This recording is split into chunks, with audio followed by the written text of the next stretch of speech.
Perhaps now is a good time for Professor Bondi to try her presentation, and then I will come, yeah, so that everything should be. I was just thanking again our guests, and yes, I, thank you everybody again, especially our guests. We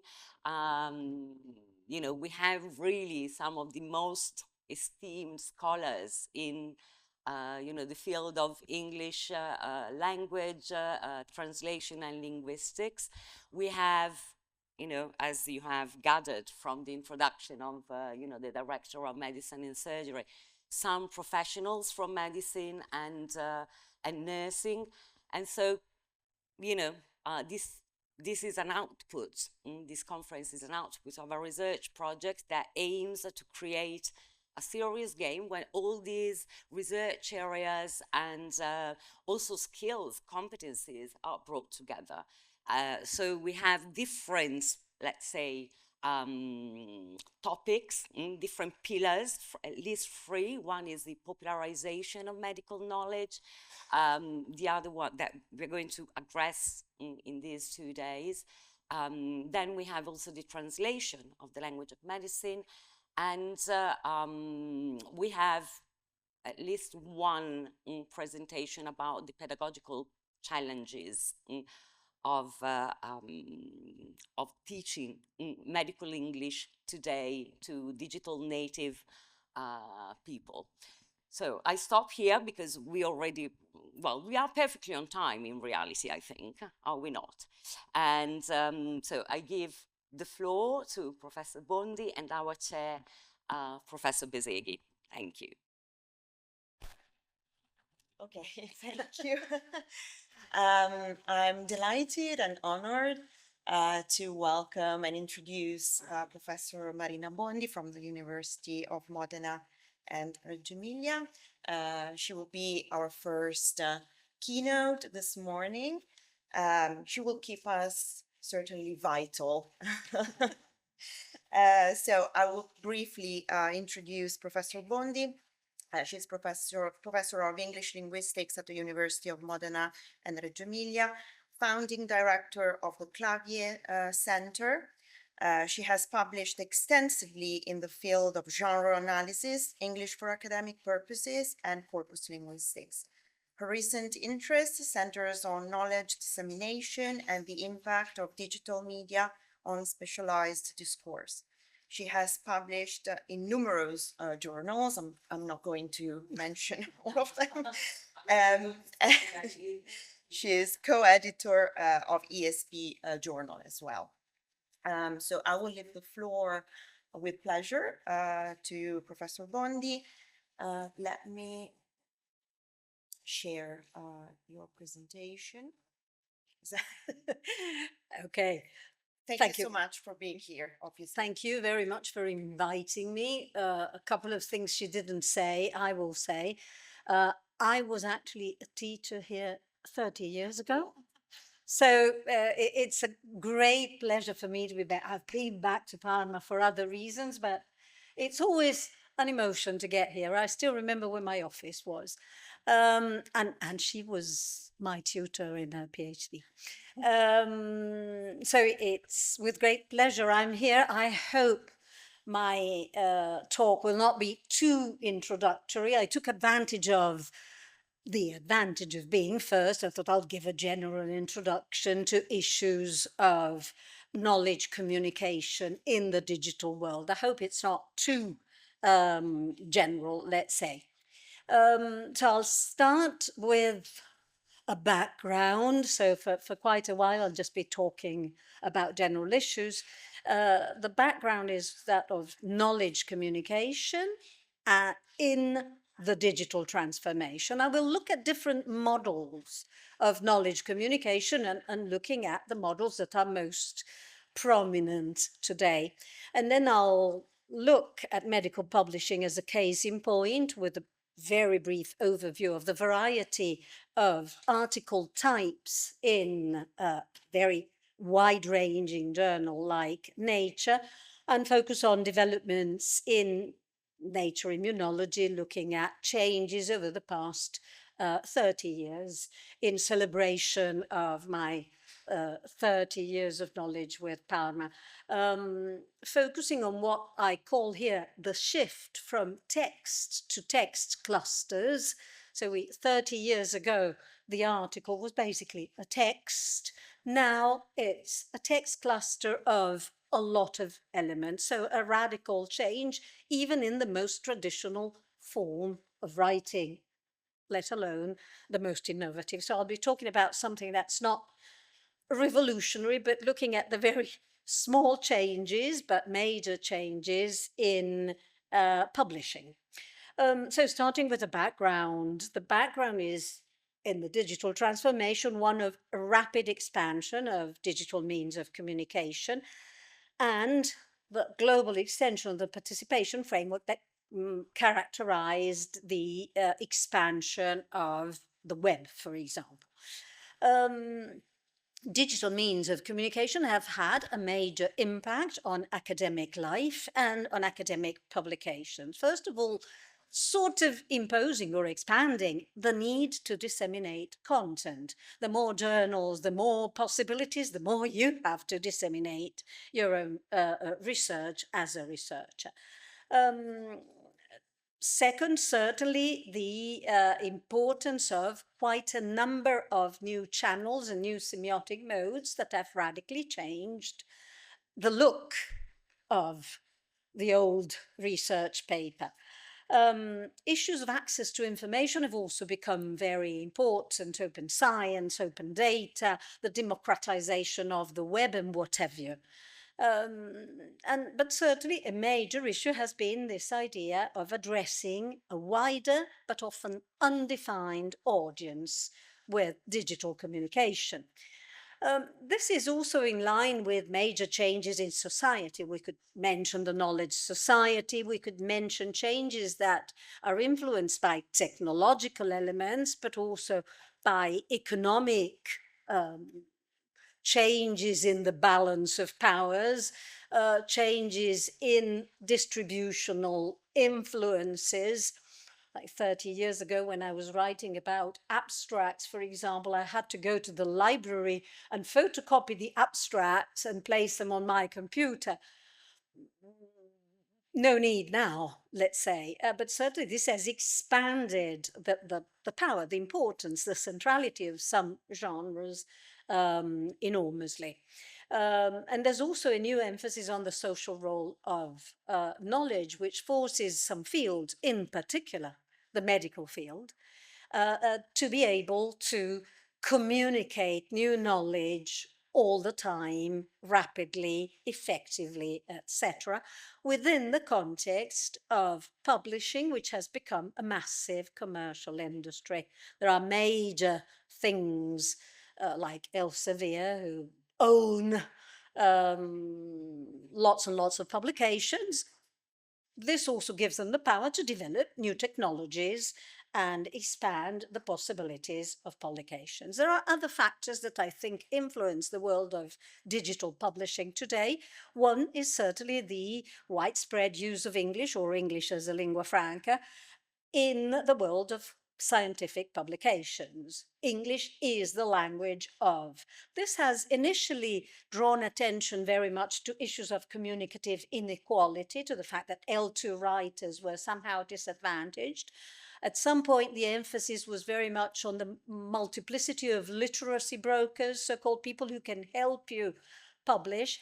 But nowadays, I would say the great emphasis is what's the impact of I-supported writing on publications, both in terms of a standardizing impact and also in terms of what is the state of affairs in AI-supported writing as an editor of a journal, for example. I've seen over the years major changes in the materials we get. 10 years ago, it was very common to say,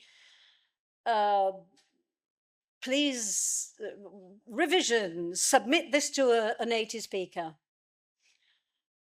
nowadays, no problem. They have obviously submitted everything to everything, so it's very correct, but you have to look for other issues.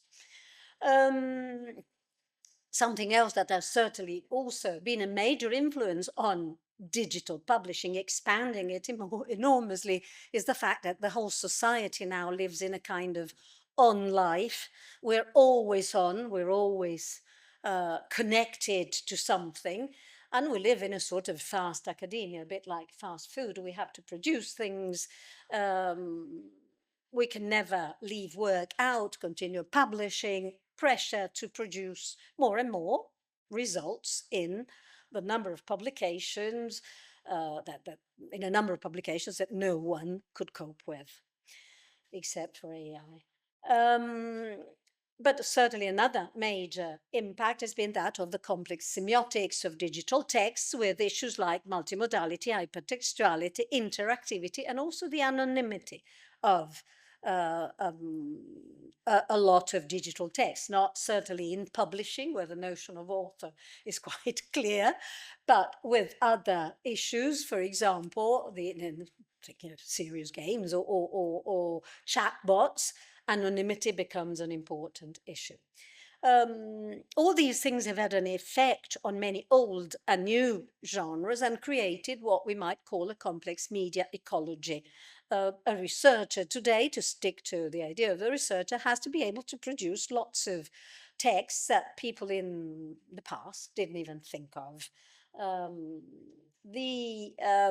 Another factor that I think is important to remember, because it does have an impact on the structure of texts, is open science.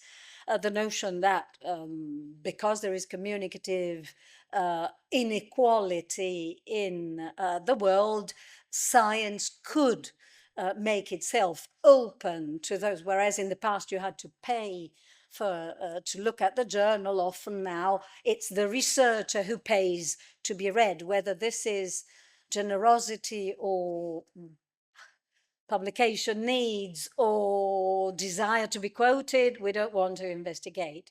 But certainly there has been a tendency to favor access to knowledge through open access publishing. And here medicine has been, of course, central in a movement that came to us, for example, much later, much later. With the Journal of Medical Internet Research that started publishing in 1999, or the Public Library of Science, PLOS, I think we all call it that, soon after that. And it was certainly intensified by the pandemic in the past few years. And we started talking about open access over 20 years ago. Open data is more recent. So more recently, we are pushed, invited, I should say, by publishers to include a link to data, so to share data in the name of research transparency and trying to create new connections between the narrative in the article and the data and the evidence produced. There are, of course, limits to this participatory mechanism, because the blurring of publication environments, the fact that things are materially accessible to everyone, doesn't mean that they are cognitively accessible to everyone, or that they are of equal interest to everyone, because after all, the ordinary reader, the general reader, reads for a very specific purpose usually. But certainly addressing different audiences has been a key issue. We often call it context collapse in media studies. Characteristics. First of all, an indeterminate audience. Somehow, if you adopt, as I have done in the past, a sort of historical perspective, it's a major change, because the 19th and the 20th century have actually brought scientific publications towards a clear-cut distinction between specialist publications and popular publications. So it's been 2 centuries of increasing division, and now back to mixing up the different audiences. the reader of research publications and the general reader are often addressed to the same website or journal. And also there had been a separation between researchers and mediators, the journalist and the researcher, where now there's a lot of researchers who are also mediators. People have actually talked of the crisis of mediators because journalism is a bit in a state at the moment. Certainly there has been development of new communicative forms to publicize research, engage in networks, disseminate information, blah, blah, blah. But also changes in the ordinary traditional genres. Examples, I'll be very quick here, examples of new genres research websites. Anyone who has had a project with funding knows that you have to have your dissemination plan, and you usually have a research website, and then you use your social media. Sometimes you open a blog. In some fields, blogs are more popular than in others. Research websites are almost obligatory to give the research group some visibility. And the social media are often emphasized, that the role of the social media is often emphasized in the creation of communities. All these new communicative formats mix the different audiences, blur, collapse all these distinctions between written, spoken, different semiotic modes, monologue, dialogue, etc. Very hybrid forms, but there's also been great impact on traditional genres. One of the key issues, something that, again, in a diachronic perspective becomes quite obvious, is the much greater complexity in the structure of an article over past few decades. Certainly, the possibility of intensifying intertextual links and intertextuality has created a lot more cross-references apart from the old traditional citation and reference to the next section, we could say. Audio and video components that either complement the text or even substitute the text have become extremely relevant. In some areas, the visual abstract has substituted the verbal abstract. Like in chemistry, it's all visual. The use of videos in surgery have been very, very, very influential. The videos can avoid very lengthy descriptions of a procedure and can be much more effective. And I must say, it's a very... I remember noticing that I always have anecdotes when I speak. I remember the first time I met one of my daughter's boyfriends, who was had been invited. I asked the stupid question, "What do you do? What's your field?" And he said he was a neurologist in prostate cancer. Opened his computer and showed me very proudly that he was in robotics and what he was doing. I thought, welcome. But certainly it struck me as an extremely effective way of showing not so much to the general audience, but to the colleague, how effective his robotic surgery was. In publishing, we've also not only expanded these possibilities, but created virtual special issues, for example. It's very easy now to propose a virtual special issue, and the different articles can be published in very different issues, but you simply link the set of things.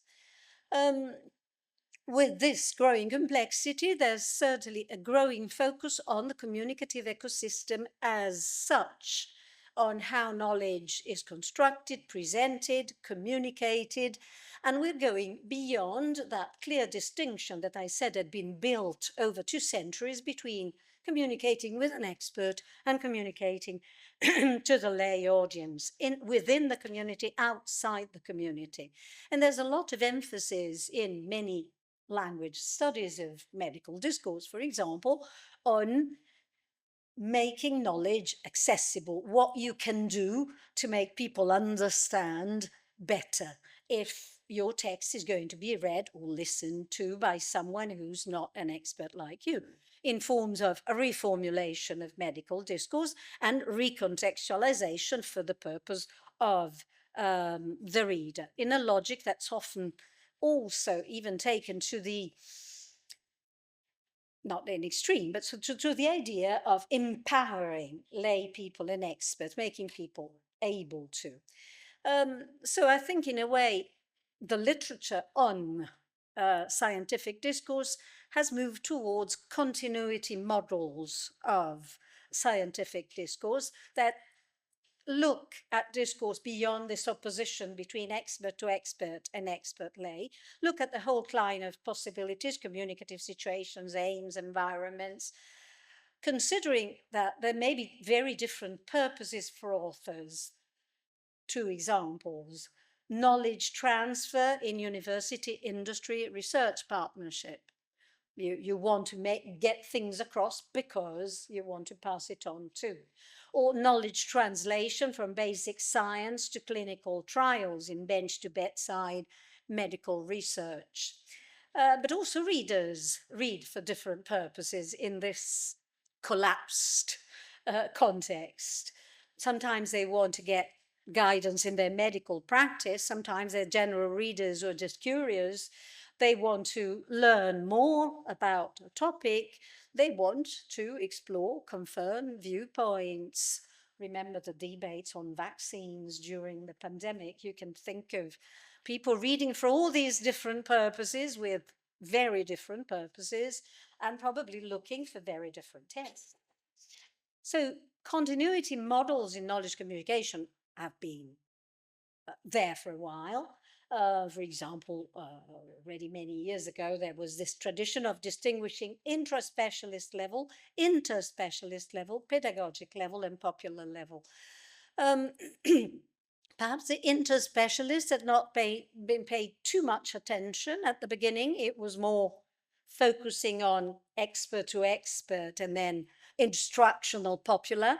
But it's certainly becoming much more relevant today because there's great emphasis in research on interdisciplinarity, and there's great emphasis on being able to communicate with people from different fields. Engberg more recently has tried to look at this idea of popular more into detail, distinguishing, for example, forms of infotainment, where the main purpose is probably entertainment, to a more neutral dissemination of information, what usually the researcher carries out the research and then disseminates, popularization, where there's more engagement, up to citizen science, where you really want empowerment and participation of the citizen, for example, contributing data, etc.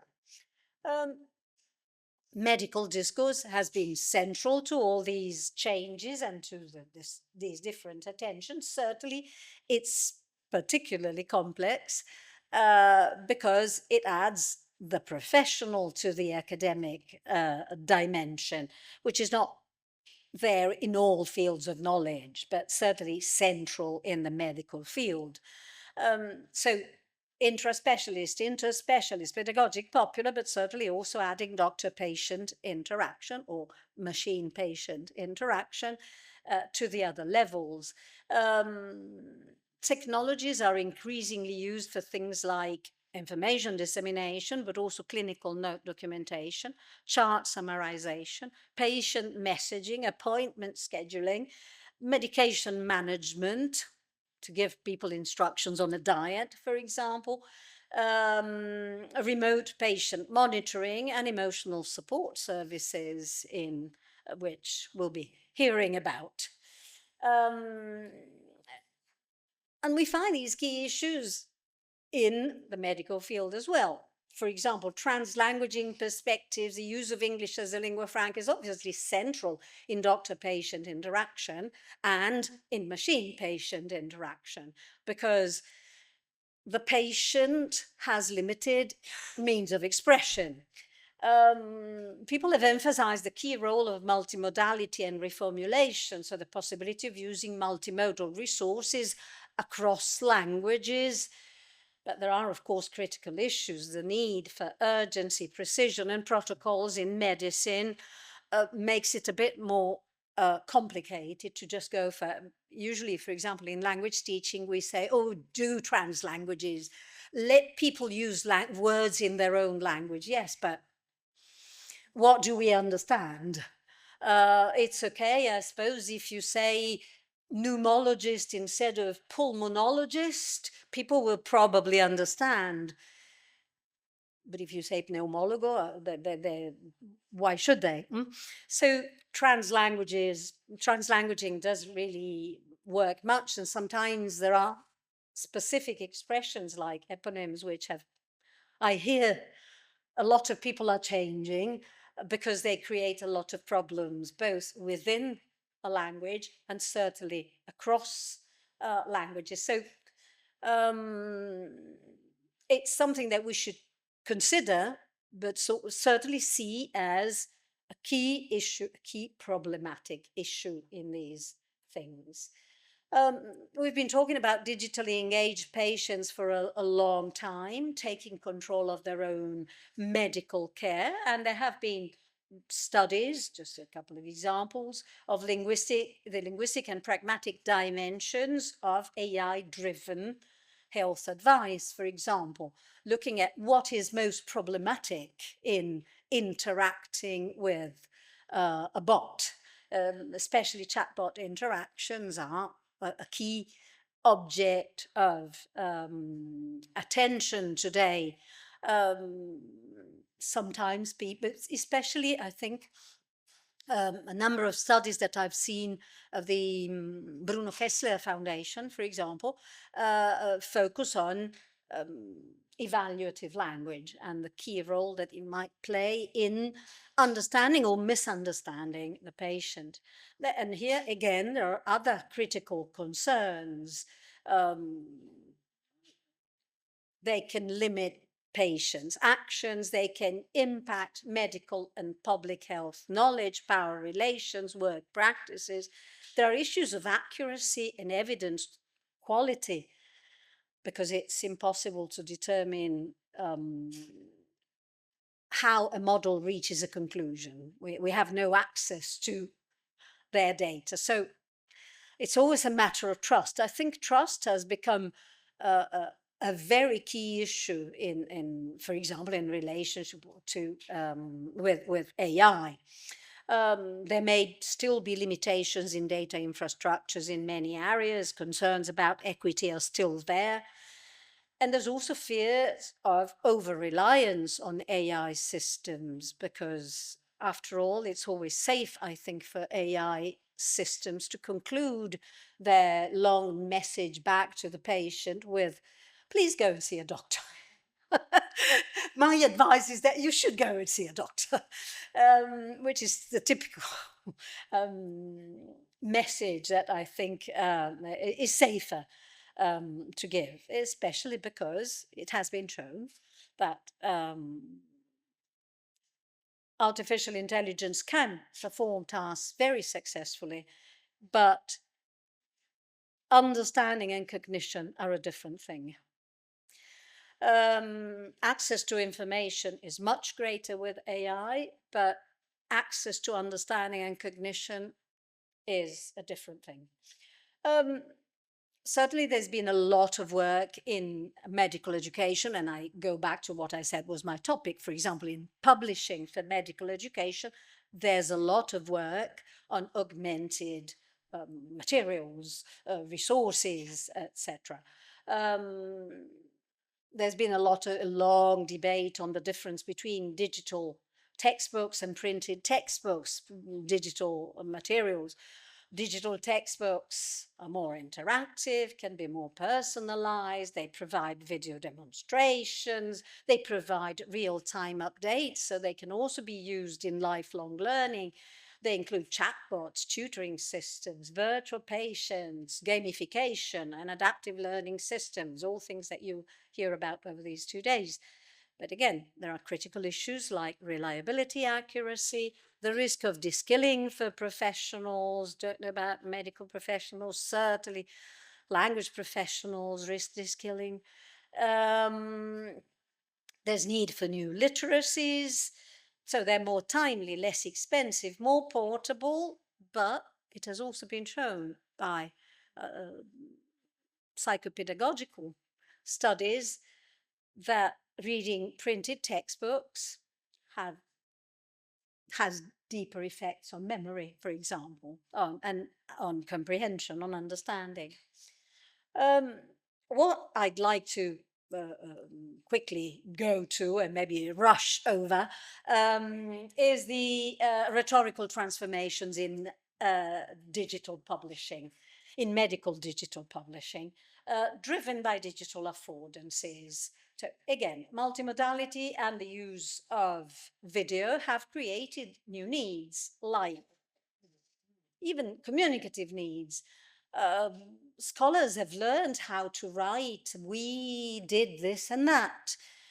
How do you perform on video? Because it's a new thing for many of them. And there again, there's the self as a surgeon, the voiceover of the self as a surgeon, often someone else.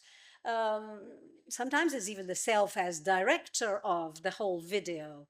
You have to decide point of view, camera. There's lots of impact.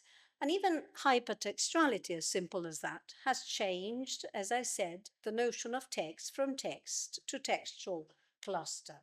Let me just give you a brief overview of range of text. For example, if we pick a wide-ranging journal like Nature, which addresses a wide scientific audience, it often produces a range of different, very different genres on the same issues. That they all have something in common because that's the style with a journal like Nature. They focus on main results at the beginning. So they use the so-called IRDAM structure instead of the IMRAD structure, the two unpronounceable acronyms. They go introduction, results, discussion, methods. Methods come last, and it looks as if, first time you learn about this format, as if, yeah, methods are last because they're for professionals. What really matters are results. Okay, but try reading an article and you realize that they are for professionals in most cases, or at least a research article is still very much for professionals. You get the results first because research is quick. There are differences, enormous differences in the detail of methodology, in the sources of evaluation, in the strategies for comprehensibility, for example. How frequent very complex terminology might be. Frequency of terminology, use of code glosses, exemplifications, reformulations, all the things you do to make people understand. And also strategies of visual recontextualization, what the image does in the text to help people understand. Does it aim at comprehensibility? Does it aim at engagement?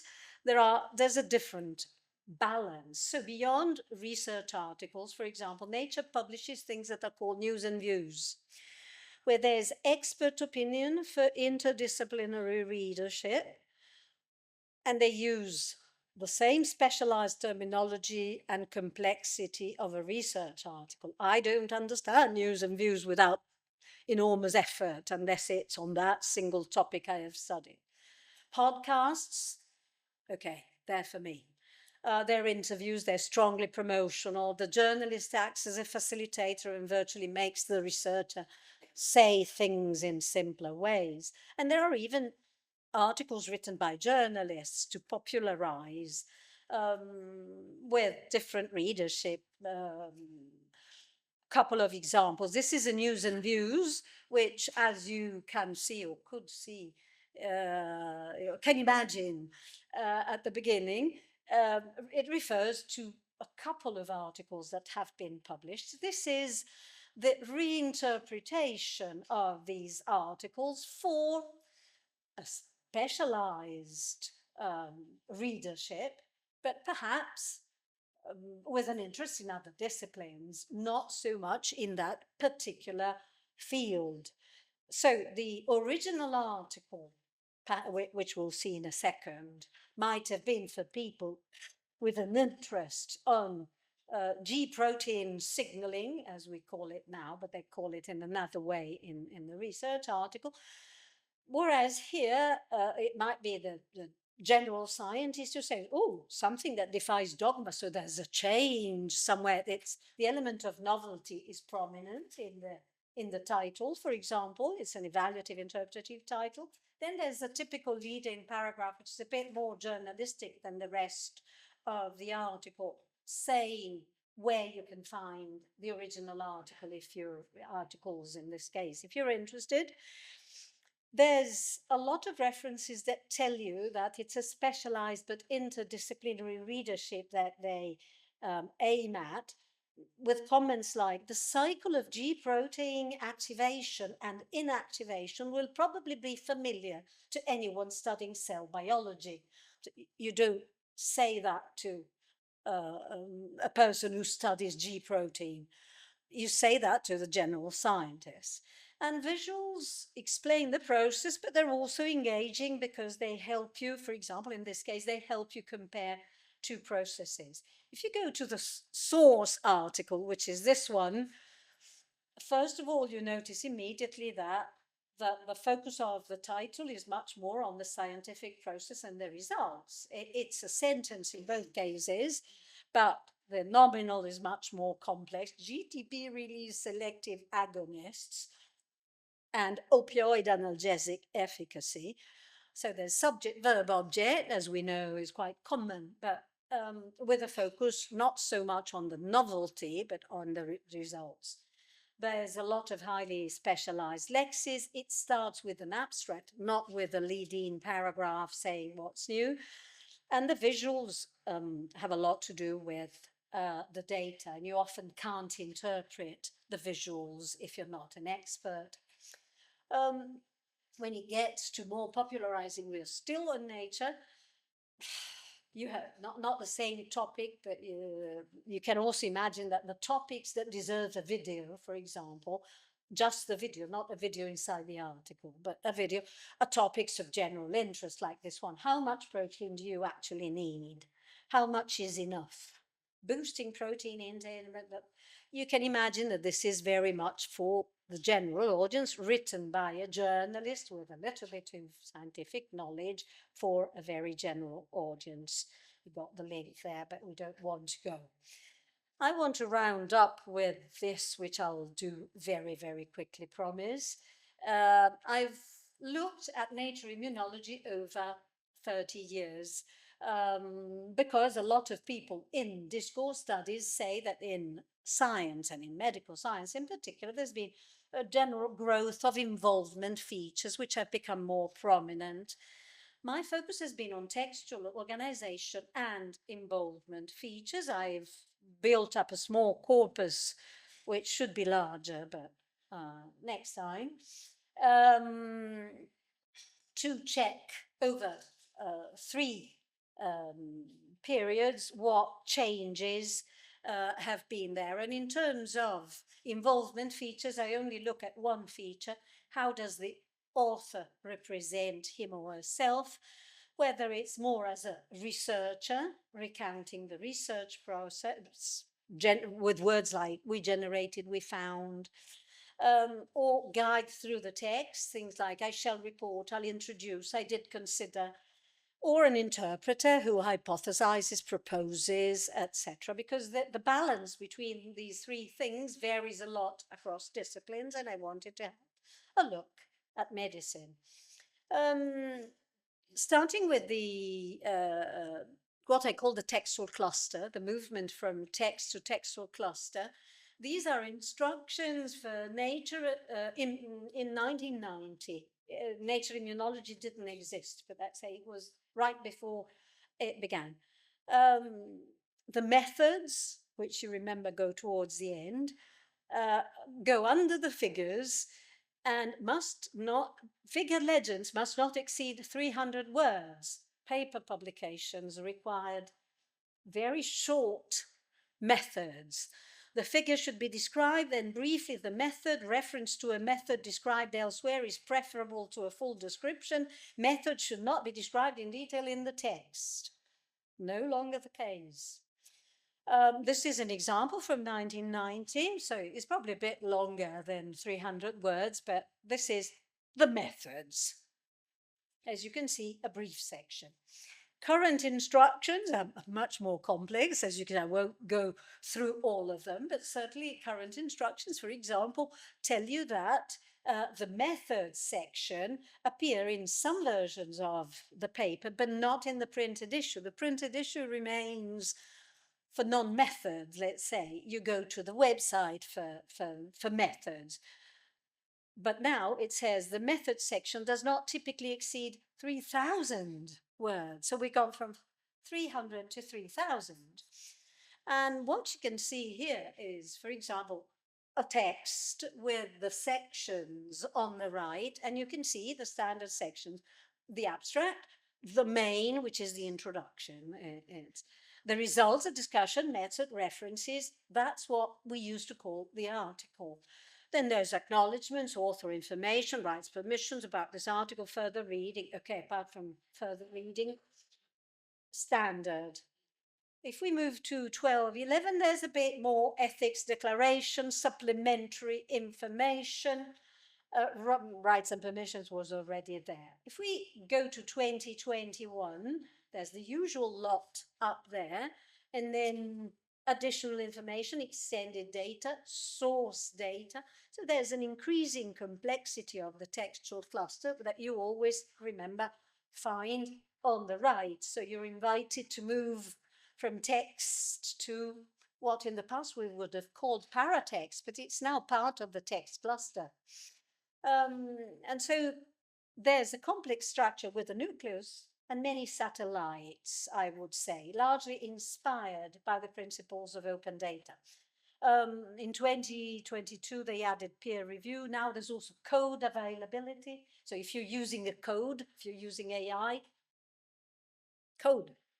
So open data is essential with things like nature. But let's say that from the linear development of introduction methods results discussion or introduction results method discussions, we're moving towards a more satellite structure with the main, the result, discussion, the method in the center, but all around these things, additional information, rights and permissions, sometimes even open reviews. Sometimes the section peer reviews normally includes, I thank the reviewers very much, but sometimes if it's open reviews policy, that's what they go. So it's become a much more complex pattern. In matters of language, I think I'll skip specific analysis of the three times and go to the yellow part, which tells us something. I have noticed over the three small corpora, decrease in epistemic modality, less presence in verbs or adverbs of I think, I believe. Change in meta-argumentative lexical choice, so there's a much wider range of expressions indicating what the research has been doing, but reduction in some elements like contrast and conclusions, and also changes in cross-references from intratextual to extratextual and to other elements of the textual cluster. Again, just look at the yellow. Depersonalized self-reference, talking not about what we did, but about what the study did, becomes more prominent in 2021.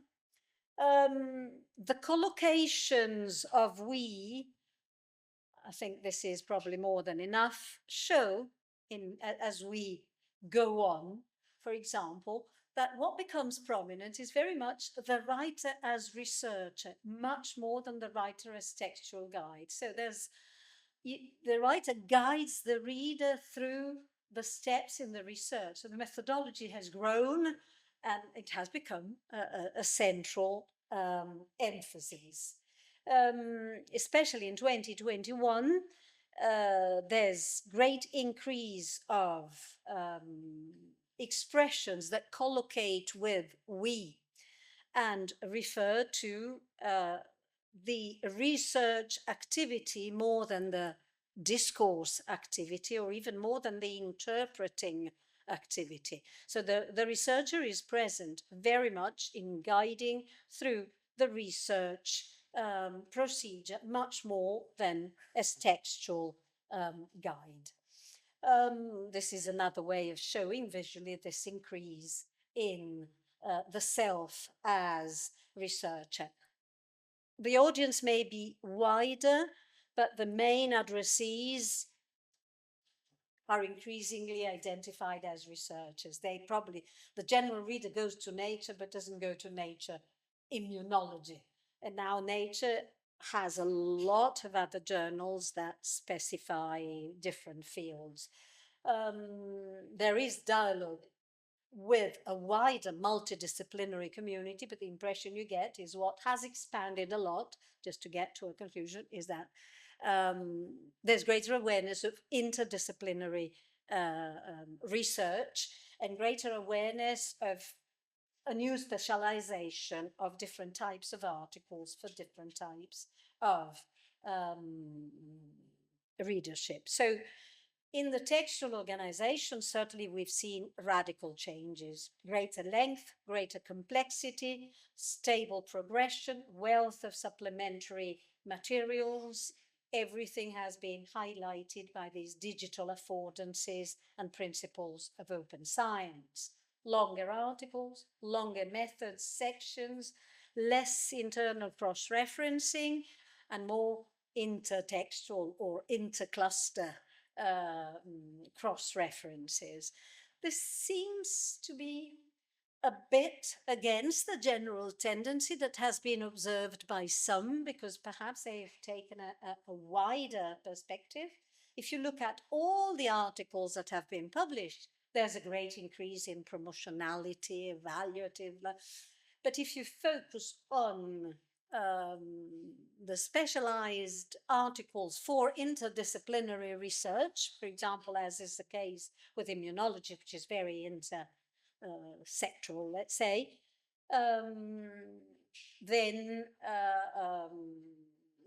but certainly I acknowledge limitations of my own work. I would need a wider corpus and closer sampling to see whether these changes are really important. So length, yes.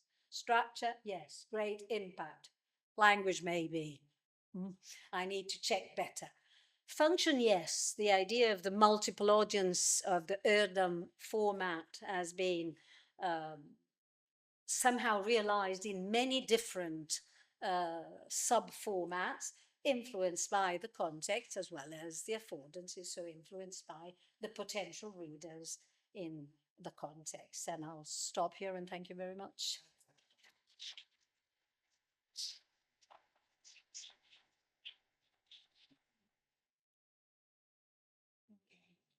Thank you very much for this incredibly clear, comprehensive overview of scientific discourse. It made us reflect on various issues and aspects, text, readers, writers, their evolution over time was really insightful, I would say. So I thank you very much. Should we move on to the next presentation and then have some time for discussion? Okay.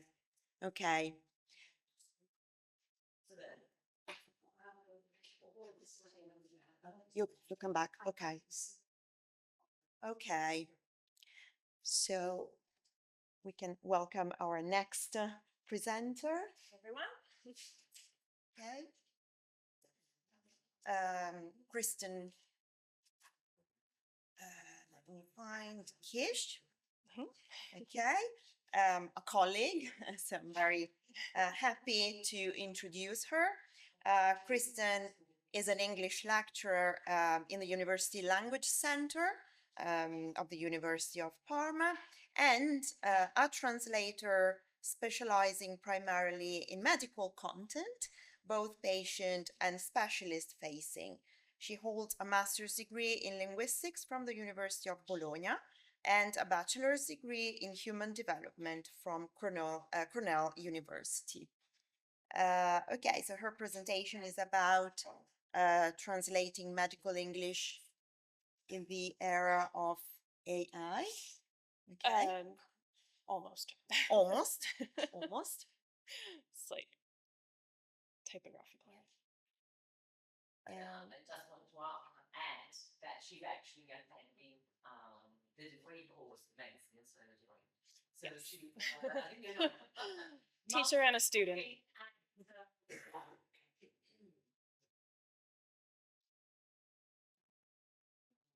It's this one, right? Yep. Linguists in the world. Yeah.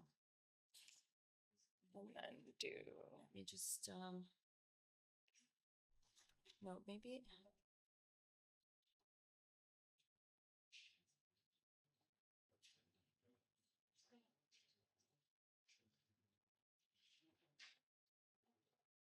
It was good how you did it before. It worked. It worked. Yeah. When you did the previous one, it was perfect.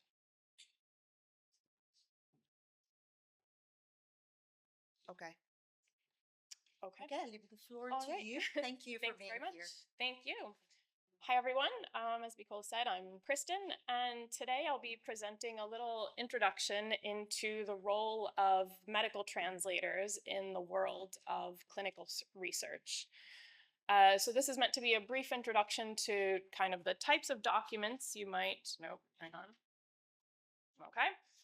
That you might encounter. Obviously, we don't have time to discuss all of them, but give you a brief overview, and then we'll take kind of a deep dive into two specific type of documents that I think are among the most interesting.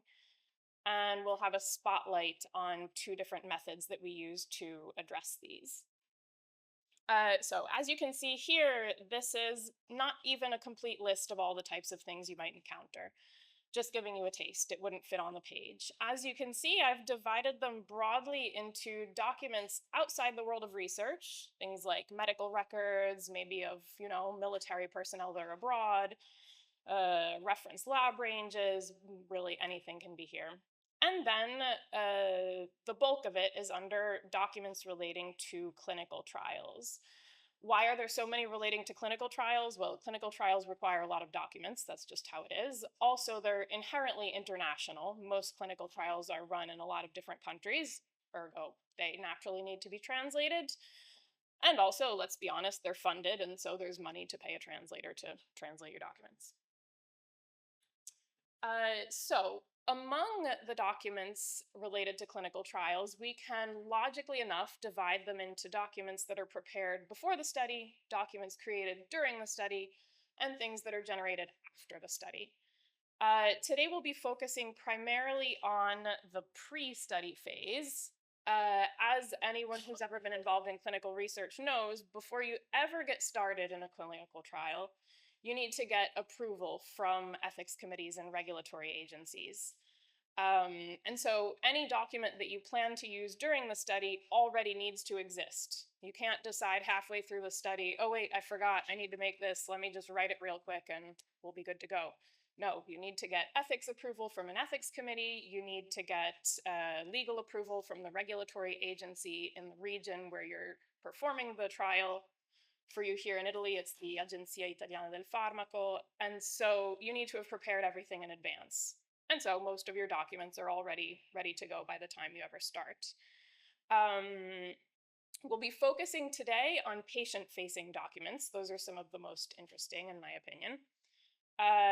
But just to briefly look at the other ones, I've divided them into specialist-facing. So specialists here would be any scientists, physicians, nurses, allied health professionals, anyone with specific knowledge of the area under study.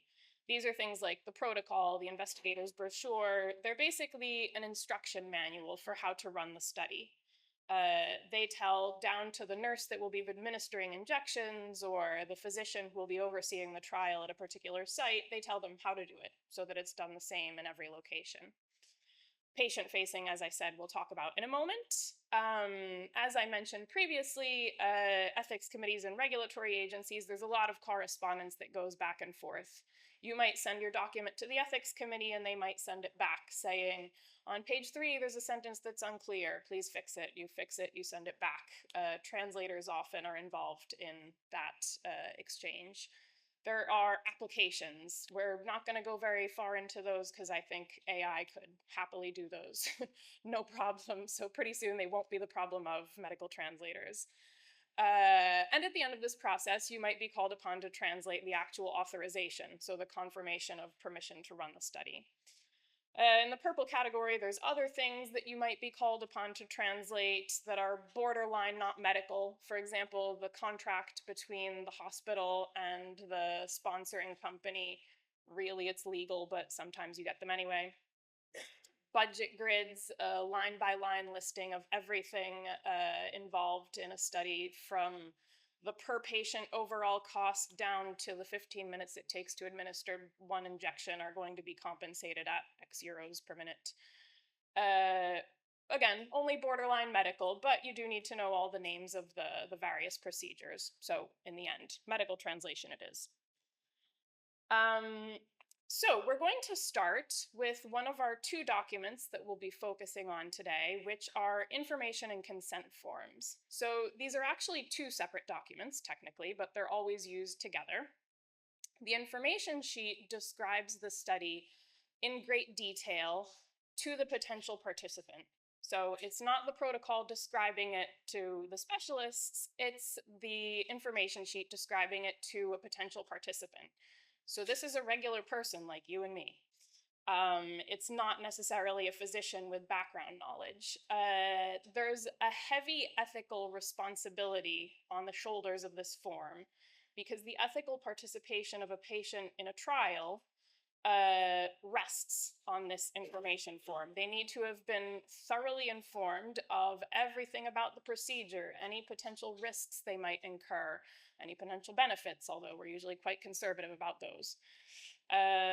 Down to technical things like the schedule, you need to come here for an hour once a week, etc. Everything that might happen to a participant as part of a study needs to be disclosed in the information sheet. Otherwise, it's not ethical to involve them. The consent form is the page at the end, page or 2, that actually collects their consent. So they sign it. It's a legal document where they confirm, okay, I've read everything, I've understood it, I've had the opportunity to ask questions, I've received answers to my questions, and I voluntarily, under no obligation, will participate in this study. So I can't overemphasize the ethical importance of this document in a clinical trial. So what's of interest to the translator? Well, first of all, who's the target audience? Well, study participants, but it's not actually that simple because they could be healthy volunteers, depending on the phase of the study. You can look up out of scope for today. But they could be healthy volunteers or they could be patients with a particular condition. They could be adults, they could be minors, so children. In that case, the legal guardians of the minors are involved. They have their own separate consent. They could be adults, but who, for a variety of mental and physical reasons, are unable to give their own consent, and then their legal representative would be involved. So, given all of these variables, what are the key considerations for translators? Well, the most important thing is appropriate register. This goes back to some of the material from the previous presentation, actually. You can't be talking about G-coupled proteins in your consent form because you have to consider that just a regular guy off the street should be able to read it. In fact, it should be aimed at a 6th to 8th grade reading level in the American system. So this is your average 13-year-old. You have to read your consent form for adults with the eyes of a 13-year-old. Can a 13-year-old understand it? Then you're good. If not, rewrite. So you can actually think of consent forms of having been translated twice. They've first been translated, so to speak, from technical language to lay language, lay meaning non-technical. And then, if they need to be in different languages, they're literally translated from one language to the next. So let's have a quick look at an example. If we consider that in green, we have a sentence from a clinical study protocol. I'm going to take this opportunity, by the way, to say that I've invented all of these examples. It would be a terrible violation of confidentiality if they were real examples from my work. At most, what is real, we'll see some examples of corrections later. I've borrowed 1 to 2 words from a real project and then built the whole context around it. So if you're spying from my clients, I'm not violating your confidentiality. Sorry, okay. Okay, closer to the microphone. So if we consider that we have a hypothetical sentence from a hypothetical clinical study protocol in the green box, so this would be the instruction manual for the people doing the study, what words could you identify that wouldn't be appropriate for a lay audience? You have to get involved and do some work here. Go for it. Shout it out if you know.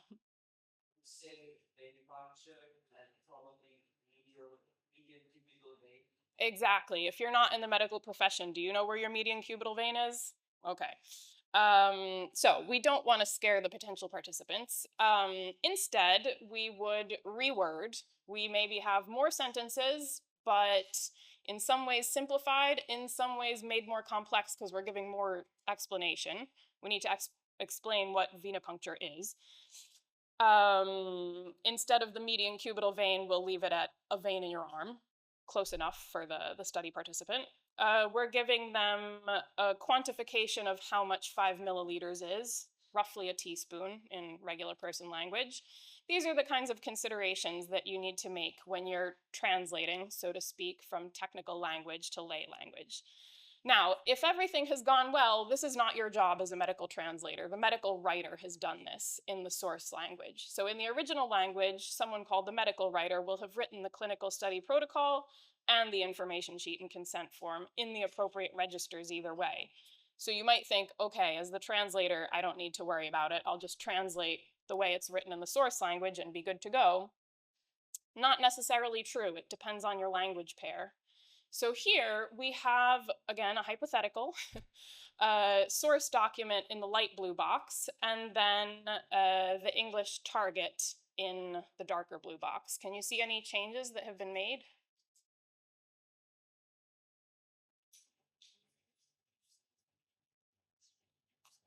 I'll give you a hint in the interest of time. We've left some stuff out in English.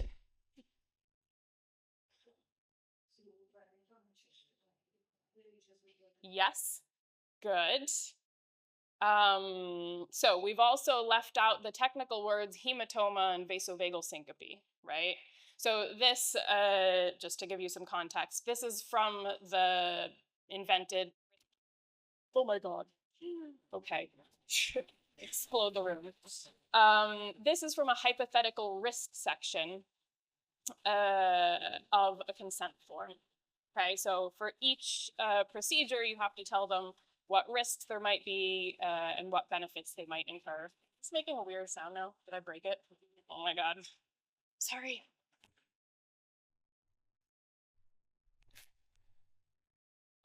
Okay, no, I won't. Okay. So as you can see, in the English, we've left out a few kind of more technical sounding words. Now, the Italian source is still directed at a lay audience. The difference is that in Italian, we expect that a lay audience might be able to understand syncope vasovagale, for example. An English lay audience wouldn't. I mean, not necessarily, but they might. It's included in parentheses. Why is that? Well, it gets into historical linguistics, but the key point is that Italian as a language is much closer to Latin than English is, and a lot of medical terminology comes from Latin. So your average Italian person actually knows a lot of medical terms that in English would be completely outside the standard vocabulary. like vasovagal syncope, for example. Take somebody off the street, I guarantee you they don't know what that is. Now, given all these variables, and again, the heavy ethical responsibility of this form, how do we make sure all of this happens properly? So one procedure that we use is called back translation. It's a multi-step process where in step one linguist does the forward translation, source language to target language. In a second phase, a second linguist does the reverse, takes the forward translation and translates it back into the source language. Now there's a third person. The third person takes the back translation and the original source and compares them. Note, the back translation person didn't have access to the source. So this person is called the equivalency assessment linguist. Any discrepancies that they see, they send back to the forward translation linguist. We'll call them the FT linguist from now on, otherwise it'll take forever. And then to the back translation linguist, the BT linguist, and they all discuss this together until they come to an agreement about every discrepancy that there is. So this sounds really complicated. It's not, if you have an example. Time consuming, but not complicated. So let's imagine, not pictured here, that we had an Italian source text, and the FT language linguist did this translation. So this is your target. Moving on, they passed that over to the BT linguist. That person did the back translation. Okay. And then at that point, the equivalency linguist got the back translation and the source. They also have access to the forward translation at this point, but it doesn't really matter. And they check to see if in those two middle columns there are any problems. Okay, are there any discrepancies between the back translation and the source? The point of this is to check the reliability of the forward translation, because you should be able to get back your source starting from your translation if everything has gone well. In this particular instance, and here the words that I took from a real project were just the highlighted ones, and I constructed the rest around it for the example. The equivalency linguist said, okay, well, is faticosa exactly the same as affannosa in terms of breathing? I'm not sure, not exactly, right? Came back to the forward translation linguist, the back translation linguist. In the end, we decided that labored breathing adequately covered both meanings, even if there is a slight difference in Italian. So sometimes there's an error introduced in one stage or another. Sometimes it's just a harmless variant that will not make a difference to the participant. You always have to consider, okay, are we nitpicking here more for, stylistic reasons, or is this going to make a concrete difference to the participant? In this case, we decided no. Let's do another example. So here we have another forward translation and a back translation, two more. Do you guys see any issues to start with? Anything you'd like to yell at the translators about? So I'll give you the source as well, just to speed things up.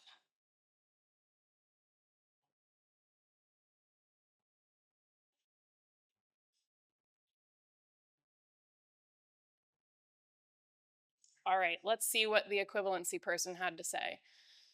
So in the first example, they took issue with the difference between given and administered. Is it the same to give a treatment and administer a treatment? Not exactly. If you administer it, you know the person has got it in them right in that moment, either through injection or you saw them ingest it orally or whichever way. If you just give them the treatment, maybe it's administered, or maybe you just gave them the box to take home and you're hoping that they'll take it when they get home, but who knows? From a research perspective, it makes a difference. In the second one, the equivalency linguist noticed the difference between doing a test and passing a test. Now, a lot of tests in medicine you can't really fail. They're just measuring something. This one you can. The oral food challenge is, I think it relates to allergies. You go to the hospital, take in increasing amounts of a food you're allergic to, see what happens. So you can fail it in the sense that you have a reaction, you're still allergic to that food. And so is it the same to do the test as to pass the test? In this case, not necessarily. Now, finding the error is not sufficient. You also have to see who made it, because if it was in the forward translation, you have to fix the forward translation. So in the first one, the FT linguist said, no, was administered to you, l'è stato somministrato, I'm good, not on my end. The back translation linguist said, okay, yep, no, it was my end. I wasn't specific enough. Given is not sufficiently precise to translate somministrato, so we'll fix it to administered. In the second case, instead, it was an error in the forward translation. So the source had passed. The forward translation had put ha fatto il test, and so they said, no, we have to get more specific. It should be ha superato il test. And then it gets sent back to the back translation linguist who also updates it. You always keep them all updated for record keeping, I suppose. I think we'll have questions at a later point. Okay, so I won't open up to questions now. Moving on quickly to the other type of document we're going to discuss today. These are called patient-reported outcomes. We'll call them questionnaires for a familiar term for everyone. These are all the things like rate your pain on a scale from 1 to 10, how often do you have this symptom, etc., etc. So they're again patient-facing. Again, all the considerations of register, lay language, etc., with the added issue that these are being used potentially to collect data for research. So say you've administered a study treatment and you're asking, how often in the past week were you bothered by such and such a symptom? You want to know because that's how you're going to measure the effectiveness of your treatment in part. So it matters. These have to be strongly validated already in the source language. This is a whole thing done by statisticians, physicians, lots of different people. But it also needs to be linguistically validated. How do we do this? We do it through a process called cognitive debriefing. So here you recruit some people who potentially have the relevant condition or healthy volunteers otherwise. You balance them for gender, for geographic location. So if your target language is UK English, they can't all be from London. You have to have different representation. Level of education, in fact, at least half of them have to have no more than the minimum legal level of education required in the target country so that you can evaluate if people with a very low level of education can understand it. You take your tool, the questionnaire, and you take something called the concept elaboration guide. So this is an explanation of what is meant by every word or phrase in the questionnaire. So what are symptoms? This will tell you. What is bothered? This will tell you. And you go through your questionnaire line by line and ask your participants to paraphrase what they read. So how often in the past week have you been bothered by the following symptoms? What does that mean to you? They have to paraphrase back. If they're not specific enough, you might have to dig. Okay, past week, what does that mean to you? How would you describe symptoms? What's bothered? And you might have in your concept elaboration guide a little bit of support if you're not sure that they're getting on target. Just to give you a quick few examples and then we'll wrap up. Here I've used some real examples. The treacle molasses thing was real, for example, and I've again constructed a new sentence around it. So this was localized from UK English to US English. That means adapted for the different geographical variants of a language. Treacle was in the UK English, whatever treacle may be, I don't even really know. In US, it was called molasses. I'm from America myself. I thought molasses was pretty, everybody knows what molasses is. Instead, no, half of the people did not know what molasses was. So I had to send that back and say, nope, molasses is not as common as we thought. We need to find a new way to explain it. You'll note in the concept elaboration guide, it doesn't give you the definition of molasses. Molasses is a food item. It gives you the definition of molasses in the context of this questionnaire. In the second one, standing up, half the people weren't sure whether it was standing up from sitting or being in a standing position. Which is it? Well, that's up to the survey writers, but we have to know which it is because, again, you're collecting data that you're going to analyze for research purposes. So we'll wrap up there with the examples because I think we're out of time. Thank you very much for your attention, and that's it.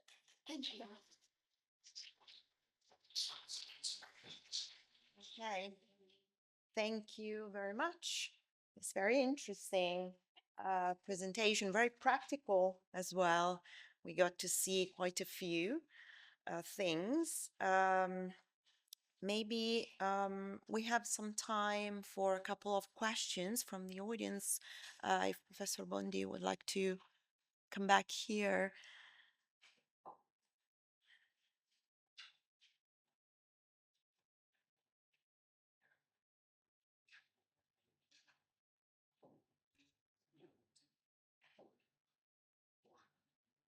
Okay.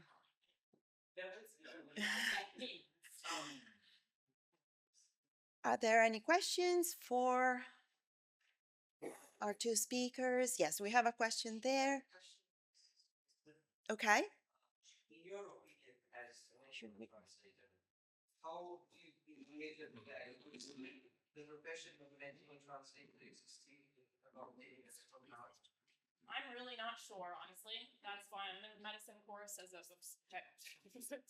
I'm really not sure, honestly. I've definitely seen changes over the past, let's say, especially 5 years. There's a lot of type of documents that I used to get tons of that now I don't get anymore, like the authorization applications, for example. I assume they're being done by AI. Somebody must be doing them. I'm really not sure where it's going. That's, in fact, Dr. Kanepati was mentioning the fact that I'm enrolled in the medical degree. That's to kind of further specialize myself. So I hope to be one of the last medical translators standing in the face of encroaching computers. We'll see how it goes. I'll let you know in another 10 years.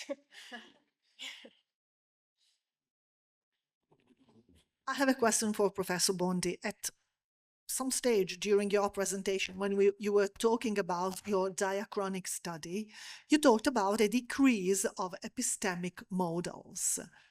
I was wondering, is it because you have noticed this tendency from researchers to address other researchers? Do they feel the need to sound more certain, more authoritative? I don't know. I was wondering.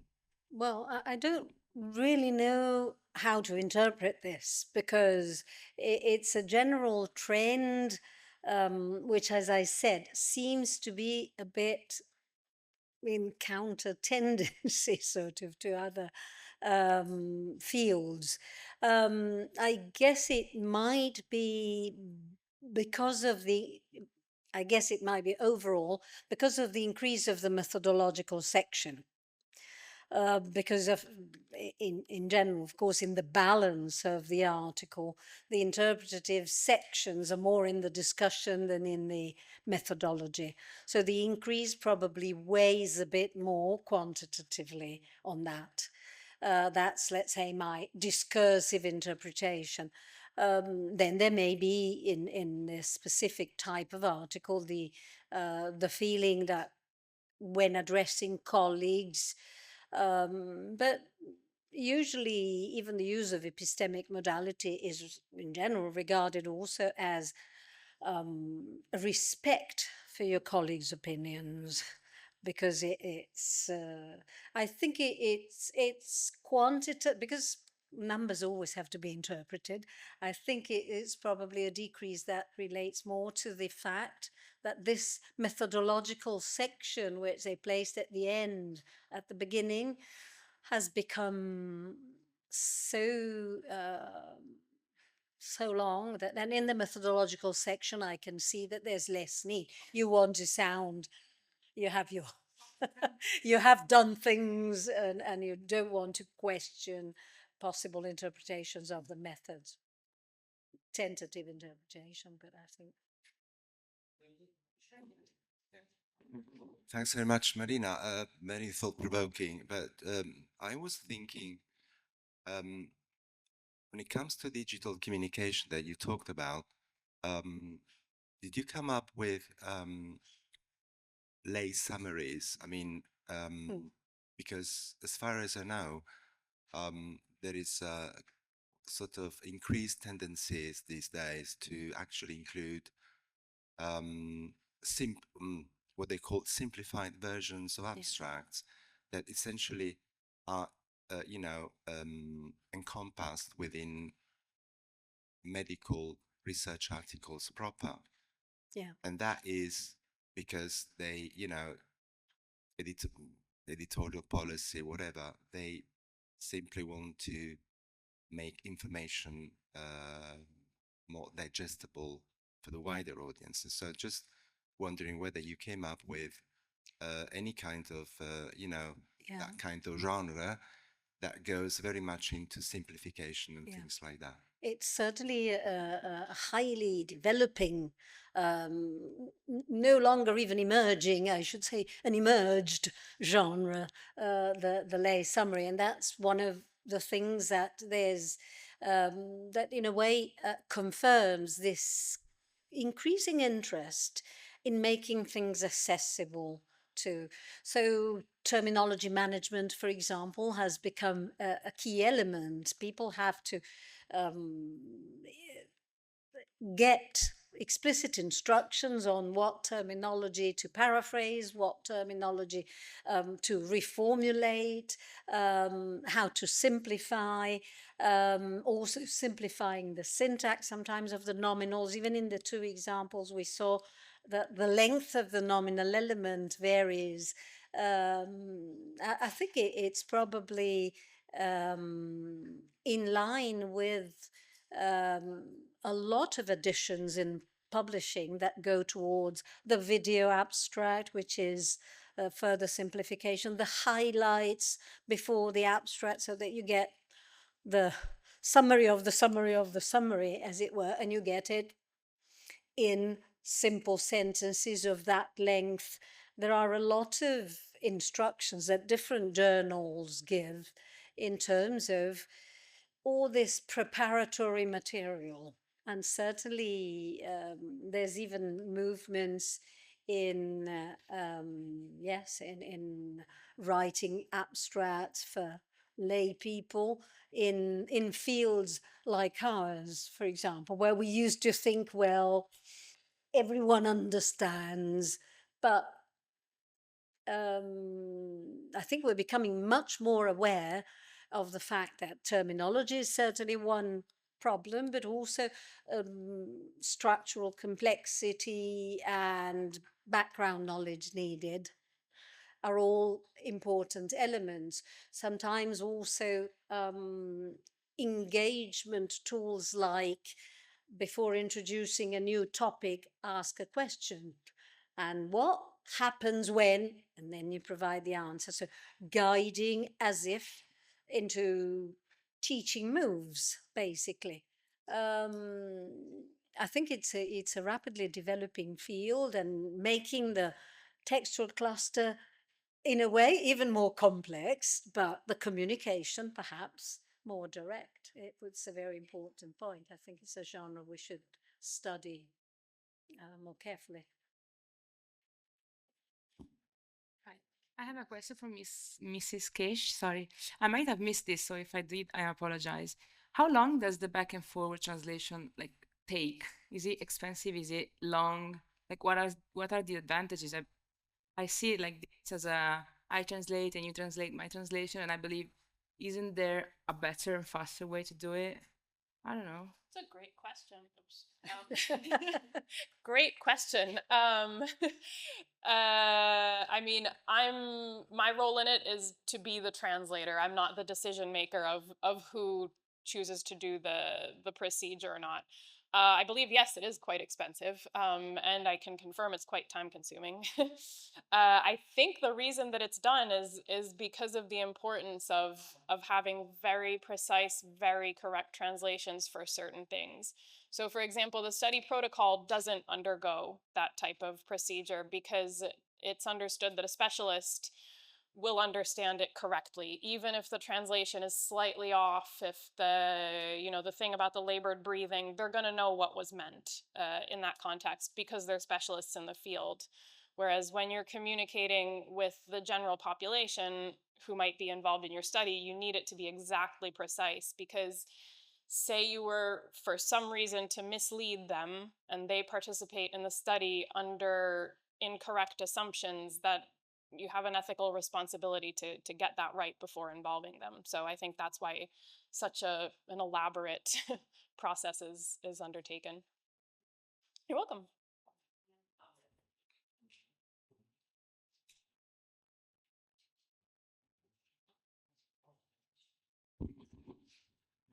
I have a question to Professor Bondi. In your presentation in the section about the linguistic and pragmatic dimensions of AI-driven health, we talked about certain ethical concerns and on the fear of over-reliance of AI systems.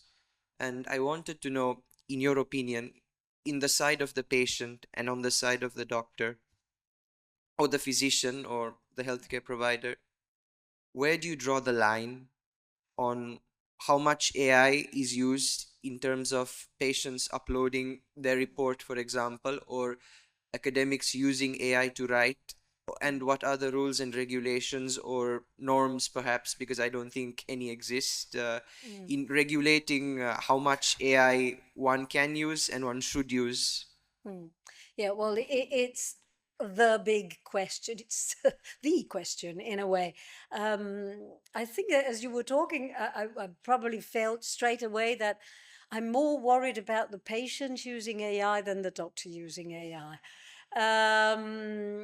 Because AI can cheat, because AI produces information that's not correct. And I think that one of the major issues today in the use of AI is to make people aware of what might go wrong with AI and the kind of control that we have to keep on the whole process. And it's probably much easier for a medical doctor to control that. In a way, for example, I think we were all worried in publishing the first year. We all went into panic. So what shall we do? And now all journals have their policies about you should acknowledge use of AI, say what you've used for, but make sure you you are fully responsible for what you say. So as long as you've used AI to simplify your style, to correct your errors, etc., but please not to create your data. Let's say. So that the full responsibility is very important. I think it can be easily set up in the field of publishing. Then, of course, it's difficult to control if you have made up your data. But judging from experiments that I've done with students and colleagues, never trust AI for making up your data, because even if you say, look, it's got to be within the range of 0 and 3, it will come up with 33. And you say, no, 33 is not within 0, 3. It's more worrying perhaps with the patients. And as I was saying, as we were coming over, I think one of the most worrying things is that there's a lot of use of chatbots for psychological support. And I wonder if people know where their data go, because they tell me that surveys show that people are more comfortable talking about their problems with a machine. It's much less private than talking about your problems with a human individual who has ethical guidelines and follows them. Because after all, you're always selling your data. I wonder what Epstein thought when he was writing those mails. He probably thought he was being in a private context. But certainly it is worrying. Certainly in the field of publishing, there's an attempt to provide guidelines. In universities in Italy, I find we're all very slow in providing guidelines to students as to how to use artificial intelligence.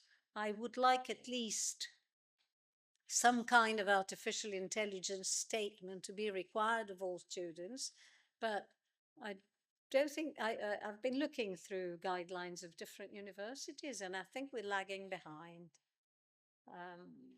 because at least students should be made aware of the responsibility they want to take for.